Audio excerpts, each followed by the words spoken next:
बिस्मिल्लाहिर्रहमानिर्रहीम। हकीकी आज़ादी हासिल करने के शौकीन और हकीकी आज़ादी की जंग लड़ने वाले मेरी बात गौर से सुने। इससे पहले 1857 में जंग आज़ादी का सुनते थे। मुसलमानों ने जंग आज़ादी लड़ी डिक्टेटर्स के ख़िलाफ़। तो बताओ क्या आज़ाद हुए? चले आप कहें कि 47 में आज़ाद हो गए। उससे पहले जो पाकिस्तान की तहरीक चली और जमात इस्लामी के बानी के बारे में आता है कि उन्होंने ये कहा था कि जमहूरियत लात है, आमरीत मनात है।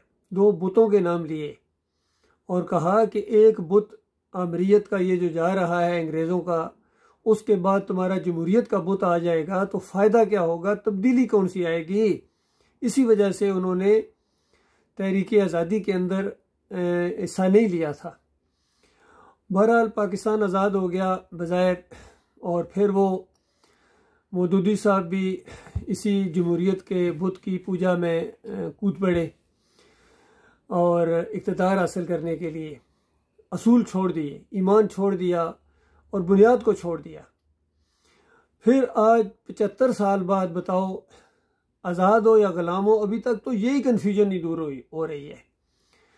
तो मेरे प्यारे भाइयों, अगर सही मानों में मुखलस हो अपने साथ, अपनी कौम के साथ, अपने मुल्क के साथ, और सही मानों में असली आज़ादी जिसको कहा जाता है वो हासिल करना चाहते हो, तो वो आज़ादी है जो अंबिया ने अपनी अपनी कौमों को कुफ्र शिर्क से आज़ाद करवाया था। पीछे तो इबलीस है, हैंडलर जो है, डोरियां जिसके हाथ में है, वो आपस में लड़ाता है, वो फसाद डलवाता है, वो अल्लाह की खालिस बंदगी के रास्ते में हायल है और इन ज़ाहिरी झगड़ों के अंदर डाल के आपका वक्त ज़ाया कर रहा है और आपको उस बात की तरफ आने ही नहीं दे रहा है जिसके मानने के बाद ना सिर्फ दुनिया में आपको आज़ादी मिलेगी बल्कि आखिरत में भी जहन्नम की आग से तुम आज़ाद कर दिए जाओगे। तो ये तरीका है अल्लाह के बंदों, अगर सही मानों में थोड़ा बहुत अक्ल रखते हो। देखिए, जिस कौम के अंदर अंबिया आए हैं, चाहे वो आज़ाद खुद सर कौम आद और समूद की कौमें हों, चाहे बनी इसराइल की तरह ग़ुलामी की जंजीरों में जकड़ी हुई कौम हो, फ़िरौन के शिकंजे में। फ़िरौन से बड़ा कौन डिक्टेटर था, जालिम था, नाइंसाफ़ था, लेकिन मूसा अलैहिस्सलाम ने अल्लाह के हुक्म से कौन सा अंदाज़ इख्तियार किया, तौहीद की दावत दी और अपने साथियों को कहा कि अल्लाह की इबादत करो, अपने घरों तक को मसाजिद बनाओ और जम जाओ ईमान खालिस के ऊपर, बाकी सब कुछ अल्लाह पर छोड़ दो। मालिक के पहले खुद बंदे बनो। तुम खुद बंदे बनोगे तो आगे मामला अपना नमूना पेश करो बंदगी का। और फिर आखिरी नबी मोहम्मद सल्लल्लाहु अलैहि वसल्लम जिस कौम के अंदर मबूस किए गए, वो सबसे बड़ा मसला उनका मईशत का मसला था, जो आज हमारी कौम रो रही है, कर्जे हैं, ये है, वो है।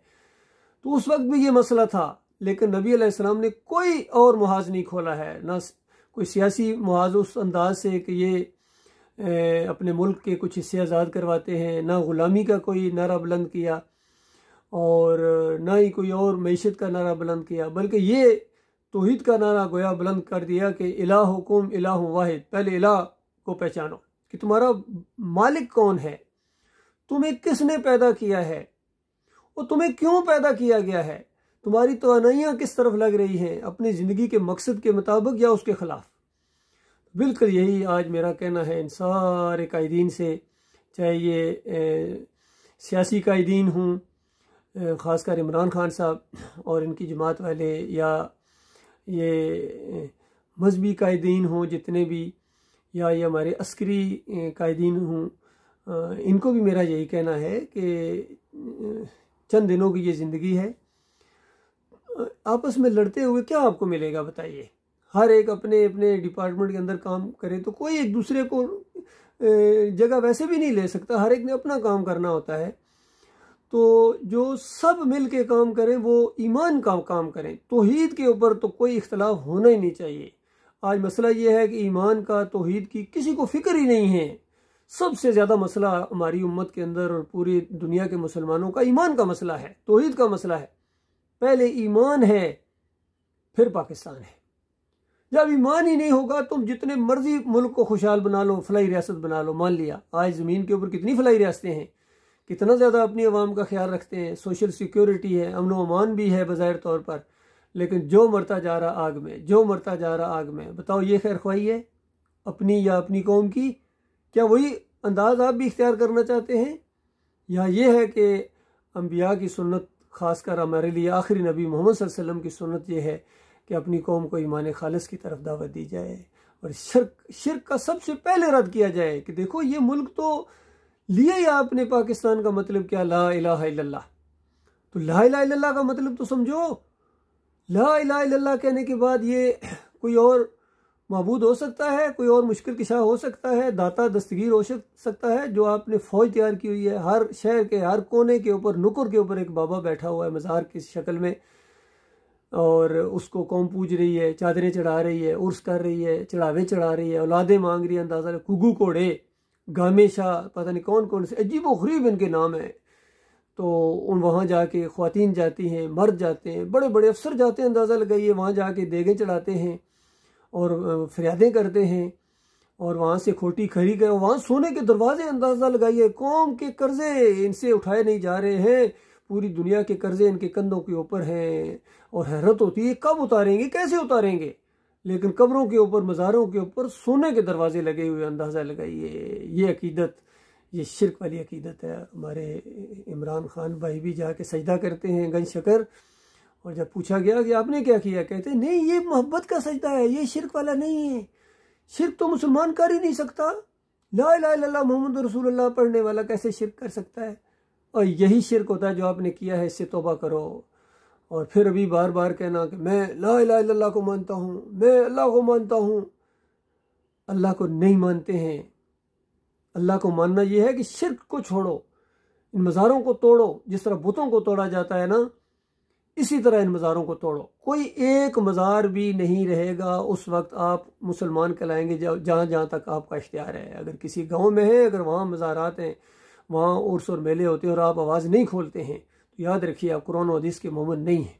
इसी तरह पाकिस्तान के अंदर ये मज़ारों की पूजा हो रही है, पीरों की पूजा हो रही है, तावीज़ गंडा, इमाम जामन, वास्ते, वसीले, 12वीं 11वीं, 10 मुहर्रम की शरबत, जमहूरियत का मुशरकाना निज़ाम, अगर ये चल रहा है तो, और अगर हमारे कायदीन और लोग अवाम जो भी चाहे दीनी हो, अस्करी हो, या कोई भी लीडर हो या आम अवाम हो, अगर इनके खिलाफ वो ज़ुबान नहीं खोल रहे हैं, लोगों को इसकी अंजाम से खबरदार नहीं कर रहे हैं, तो फिर वो ईमान का तकाज़ा पूरा नहीं कर रहे हैं, बड़ी मुश्किल में पड़ जाओगे। 4 बातें जब तक आएंगी जहन्नम की आग से, जब तक ये 4 बातें ना आए, जहन्नम की आग से बचना मुमकिन नहीं है। पहली बात ईमान खालिस, वल अस्र इन्नल इंसान लफी खुस्र, मालिक कसम खा के कहता है कि इंसानियत घाटे में, नुकसान में है, ये जहन्नम का ईंधन बन जाएगी सारे के सारे। इल्ला ये इल्लल्लाज़ीना आमनू, जो मुखलिस मोमिन होंगे, शिरक रद्द करने वाले मोमिन, शिरक के खिलाफ आवाज़ उठाने वाले मोमिन, तागूतों का कुफ्र करने वाले मोमिन, ये मोमिन।